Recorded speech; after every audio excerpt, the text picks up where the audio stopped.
Hello everyone, welcome to Vanguard IAS. In this lecture, we are going to discuss some more PYQs of UPSC CSE. However, today we are going to give ourselves a target of 50 questions a day.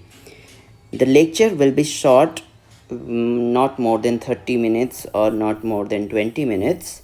However, we will try to cover at least 50 questions per day. That will be based on PYQ and its analysis. Let's try to achieve this goal together and see are we really capable of achieving this or not. So let's start with the first question. The first question says that which of the following ancient Indian record is the earliest royal order to preserve food grain during crisis? So the answer for this will be the Sohagura copper plate inscription, which tells about to store food grains during famine. Okay, so Sohagura copper plate inscription was during a Mauryan Empire, and it is a Mauryan administrative record that instruct the official to store grains for famine reliefs. Okay, then other options are also important in this question. Rumindai pillar, we will check what are the importance of Rumindai pillar, Prag Prasasti, Meroli pillar, inscription of Chandragupta, and all we will see. Okay, so at first Sohagura copper plate. This is basically located in Gorakhpur, UP. The language is Prakrit and the script is Brahmi. State measure for famine relief is the content of this inscription. Then Rumindai pillar, what is the significance of this?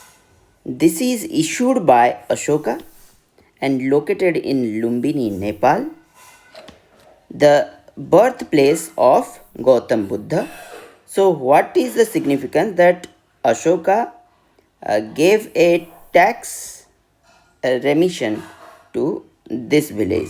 Tax of this village was declared or reduced due to the birthplace of Gautam Buddha. Okay, so that's why Rumindai pillar was important.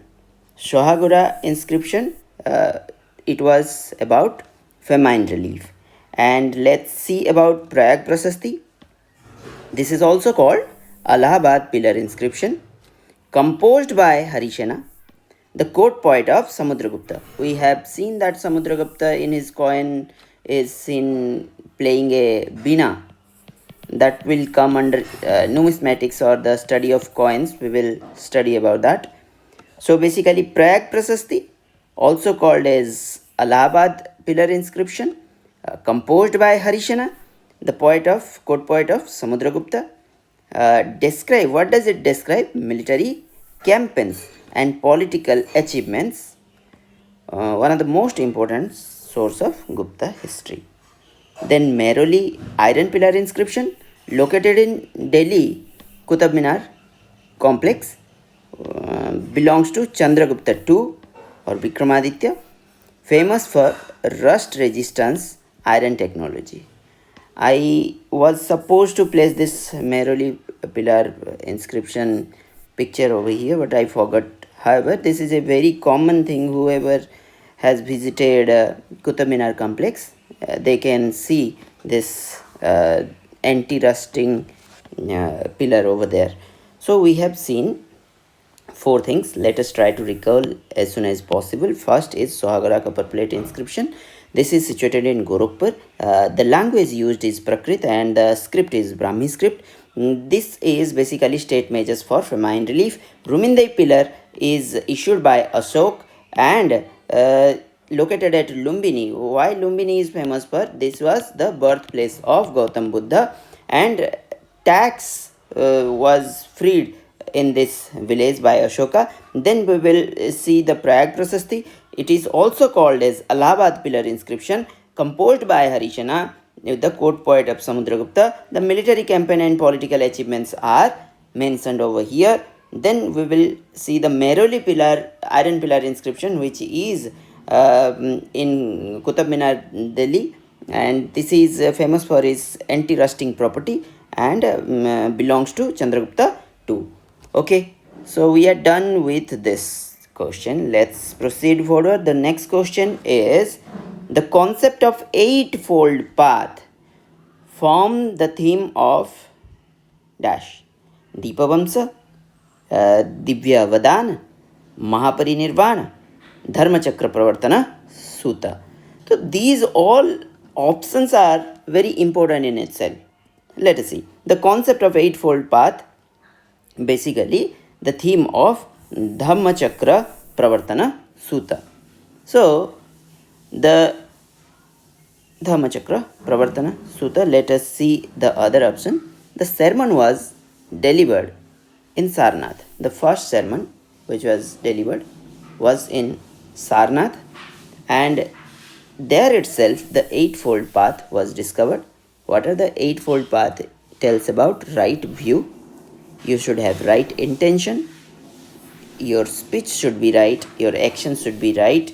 Right livelihood should be followed, and right efforts should be given, and right mindfulness, right concentration should be there. Okay, it symbolized the Dhamma Chakra or wheel of law. So it came from first sermon near Varanasi, and the eightfold path is from Dhammachakra Pravartana Sutta.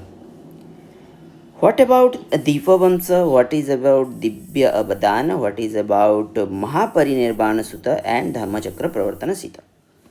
Let us see the Deepavamsa, one of the earliest Buddhist chronicle of Sri Lanka.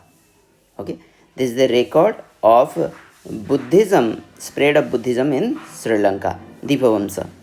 Then Divya Avadana, Sanskrit text containing legend stories and about the Buddhist monks and kings. This Divya Avadana contains the story of various Buddhist monks and kings. Okay, so next, the Mahaparinirvana Sutta describes last day. Mahaparinirvana shows the death of Buddha. Then it shows the last day's death and cremation of Buddha. Then Dhammachakra Pravartana Sutta records the first sermon at Sarnath, Four Noble Truth and Eightfold Path. Okay, so what we have studied, let us see. Deepavamsa, the Buddhism spread in Sri Lanka. This is about the spread of Buddhism in Sri Lanka. Divya Avadana and Mahaparinirvana Sutta, this mentions about the death, cremation, all those things.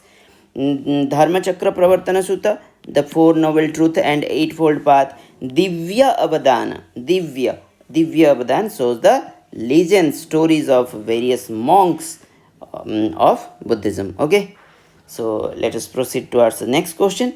The next question is the given figure. In the question, this kind of figure was drawn, and the options were this figure or this map shows the reign of which emperor, or what is this about. So the options were Kanishka at the time of his death. Is this map shows Kanishka at this time of his death? The answer will be this shows Ashoka towards the close of his reign. Ashoka's spread towards the end of his reign. So basically we can see the entire North India till Afghanistan was covered. However, this southern part was not covered under Ashoka. Okay, so let us discuss it. I would like to show you something, the places of some important places in ancient India during the reign of Ashoka. First one is Gandhara. Gandhar was present day Afghanistan, northwest region is Gandhar. Then let us see the Magadha. See the Tamralipti. It was an important port in ancient India. See the location of Satyaputra and Keralaputra. Is that clear? Gandhara, northwest. Magadha, Tamralipti was the port, and Satyaputra and Keralaputra towards the southward extension. Okay, so let us see. The map shows Empire Ashoka. Okay, almost the entire Indian subcontinent corresponds to Ashoka. In west, Afghanistan and part of Central Asia. East, Bengal and Assam was covered. North, Himalaya and foothills. South, North Karnataka and Andhra. Not entire south was covered. Okay. Then we will see the various options like Kanishka, Samudragupta, and other Harsha. So their reign we will also discuss shortly. That Kanishka basically was the Kushan Empire, the Kushan ruler. His territory mainly across Central Asia, Afghanistan, and northwestern India. Okay, so Kanishka was covering this area, Central Asia, Afghanistan, and northwestern India. If we will look into Samudragupta, then Gupta ruler who conducted South Indian campaign, but southern rulers remained tributary state. That means when Samudragupta started his campaign towards South India, then he got victory. However, he again gave the kings their own kingdom. Those are called tributary state. Now we will look into Ashoka, largest empire of ancient India, and if we will see Harsha, then Harsha was mainly limited to North India. He never extended across the entire subcontinent or South India. Okay, so now what we saw, Kanishka, his rule was under Central Asia, Afghanistan, northwestern India. Samudragupta, he went to South India campaign, however made them tributary states. Ashoka, the largest empire in ancient India. Harsha was limited to North India. 4 points we are done with. Then we will see the kingdoms that are mentioned in Ashoka's inscription were basically Chola, Pandya, Satyaputra, Keralaputra, and Tambapanni, that is present day Sri Lanka. I have already shown you the location of Satyaputra and Keralaputra. Okay, then these are recorded in Rock Edict 2 and 13, showing the diplomatic and cultural contact rather than political conquest. So basically these question can be asked that the mention of Satyaputra, Keralaputra or Tambapanni, that is Sri Lanka, is seen in Ashoka's which rock edict, that is 2 and 13. 2 and 13. So basically if we will look important Mayuran administrative center from its various provinces, northwest administrative center was at Takshila, western provinces was governed from Ujjain, eastern region is from Toshali, Odisha, then southern administration was from Suvarnagiri. I repeat, the northwestern administration was from Takshila, western provinces was from Ujjain, eastern region was controlled from Toshali, southern region was controlled from Suvarnagiri. So we have come to an end of this discussion. Let us see what are the traps that can be asked. Samudragupta conquered South India, but what did I tell? That Samudragupta, those states become the tributary states, only defeated the rulers and restored them. He didn't conquer the South India. Harsh ruled the entire India. No, Harsh was limited to North India. Kushan ruled entire India. No, Kushan, Northwest India, they were limited to Northwest India. Here, Central Asia, Afghanistan and Northwest India. Kushan, the Kushan ruler Kanishka was limited to that. So next question we will proceed. From the 3rd century AD, when the Hun invasion ended the Roman Empire, the Indian merchant relied more and more on the dash. Okay. So basically, let us try to understand the question. This was, see, this was the Roman Empire or Italy. Okay. This is India. Okay. So our trade was through this route, through Red Sea. This is Mediterranean Sea, and through this we were having trade relationship with Rome. Is that clear? Now Central Asian tribe called Hun basically a nomadic tribe, Central Asian tribe, when they attacked this Roman Empire, its downfall happened. When its downfall happened, those things which were in demand from India or those things which were traded to Roman Empire got declined. So India had to search for another business way. So they shifted their focus toward the southeast, Indonesia, Philippines, these things. Okay, so that is the question. Let us read the question again. In 3rd century AD, when Hun invasion ended the Roman Empire, the Indian merchant relied on what? So the answer to this is Southeastern Asian trade. I think I'm clear on this.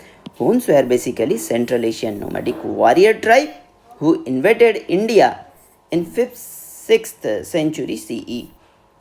Weakened the Gupta Empire. The Hun also attacked India in 5th, 6th century. Okay. So let us see a famous question that what were the goods exported from India? India was the exporting hub of spices, silk, cotton textile, ivory, precious stones. And what was getting imported to India? Gold and silver coins, wine, glasswares, corals. Okay. So these were the imported and exported items.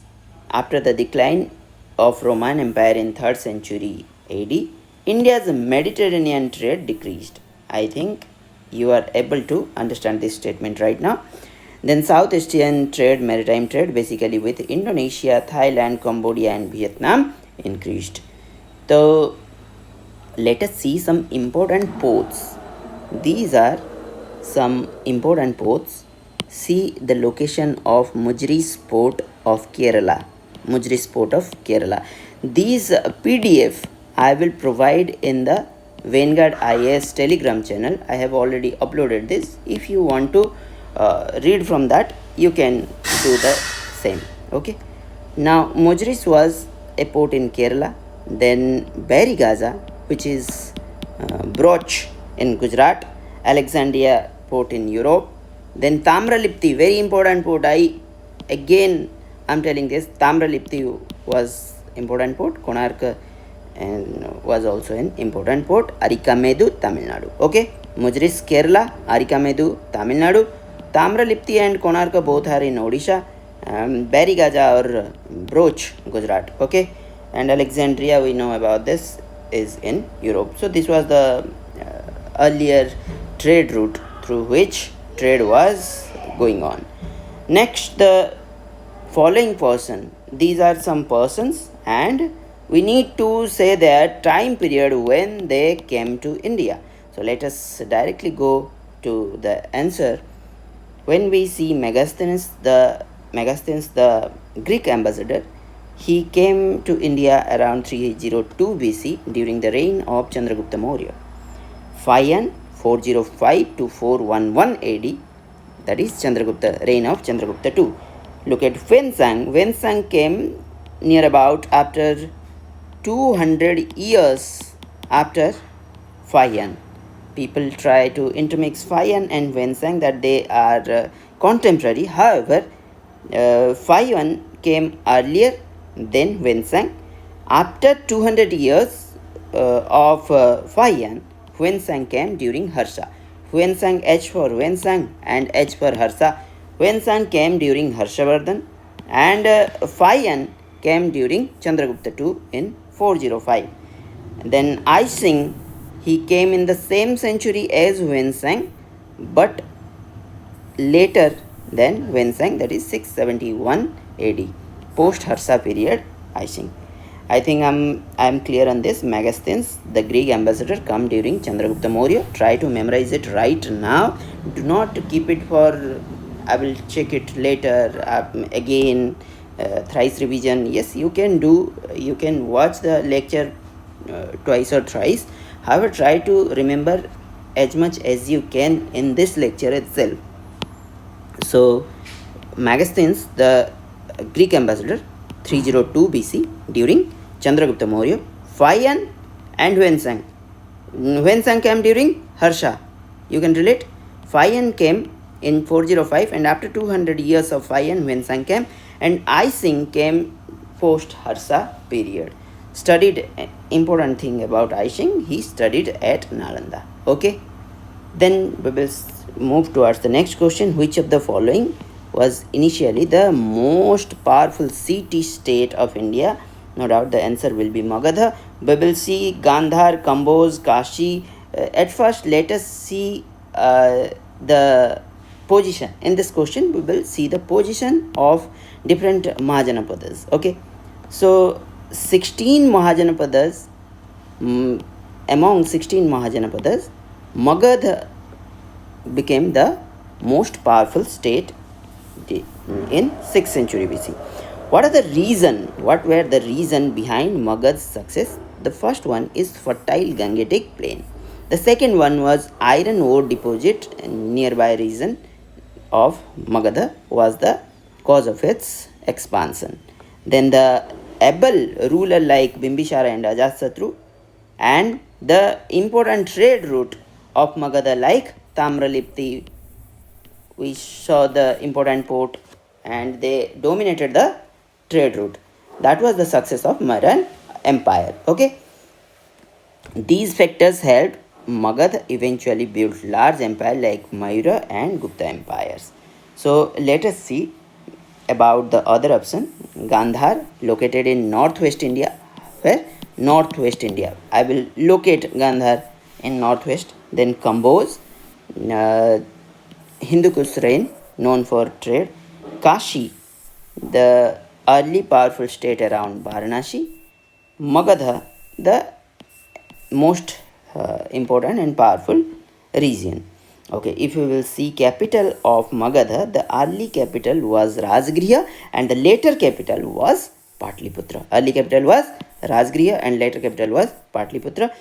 Which are the dynasties which ruled Magadha? First is Haryank dynasty, then Shishunag dynasty, Nanda dynasty and Maurya dynasty. Important sequentially you need to remember this.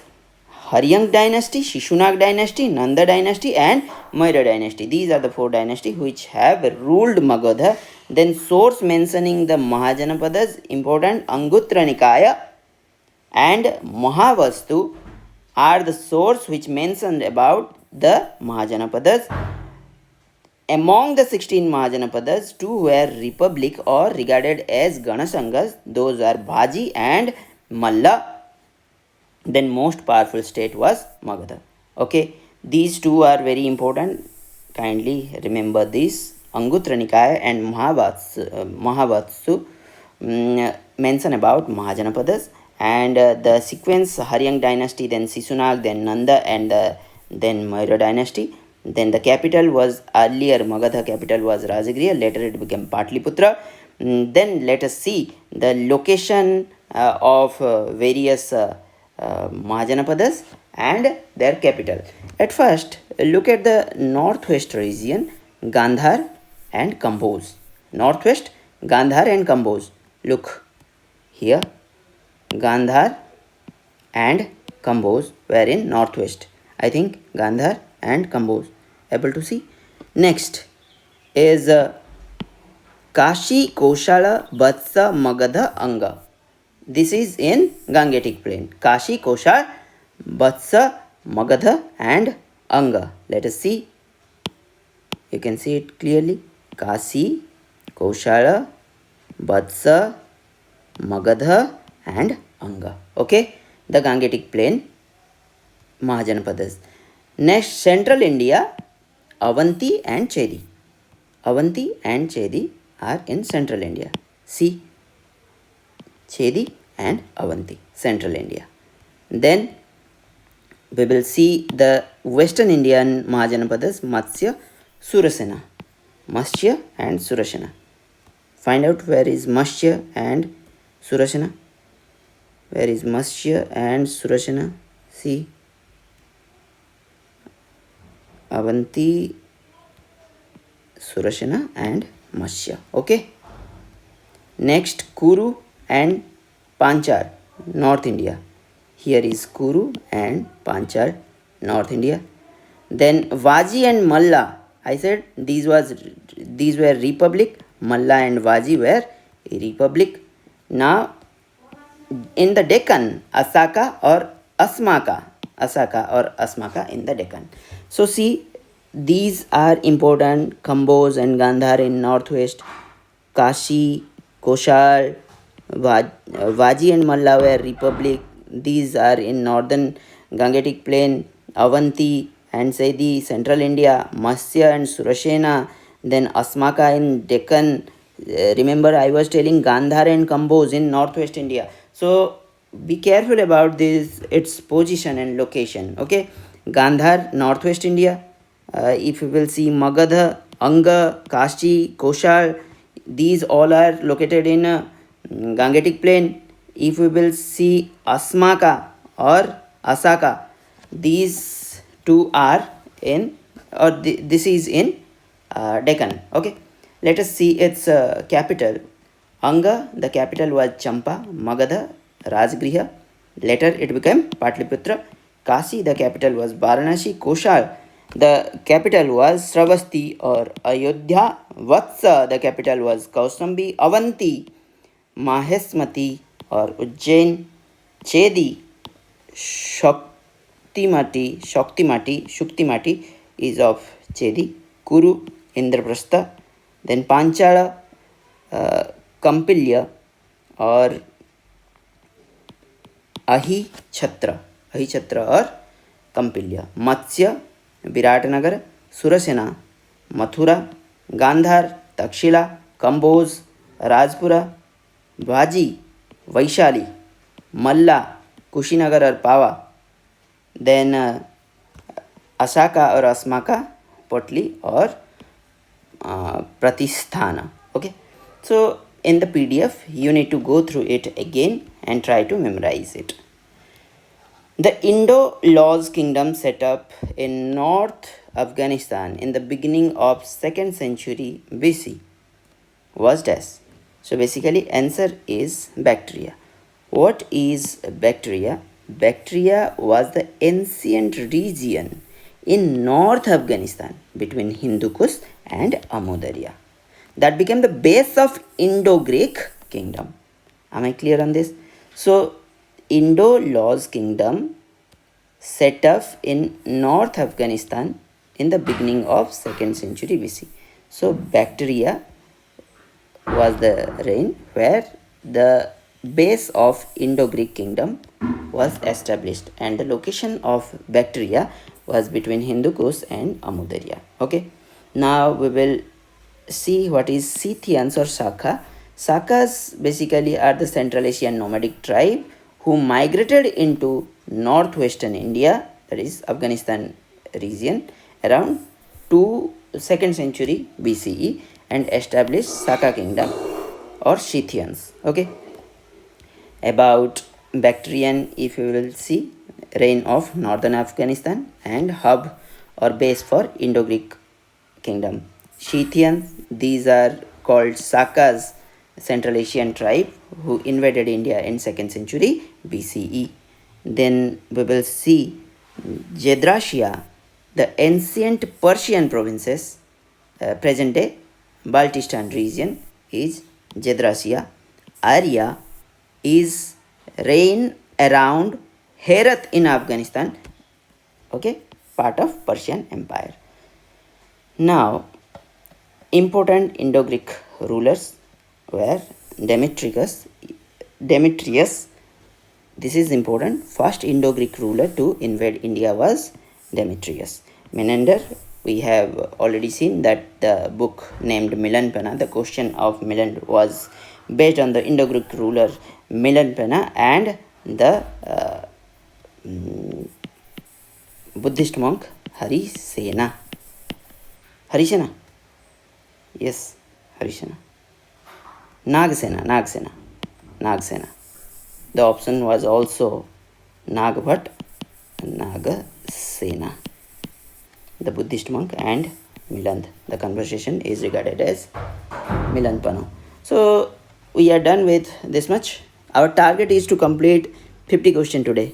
So let us try to achieve this goal. Have a good day.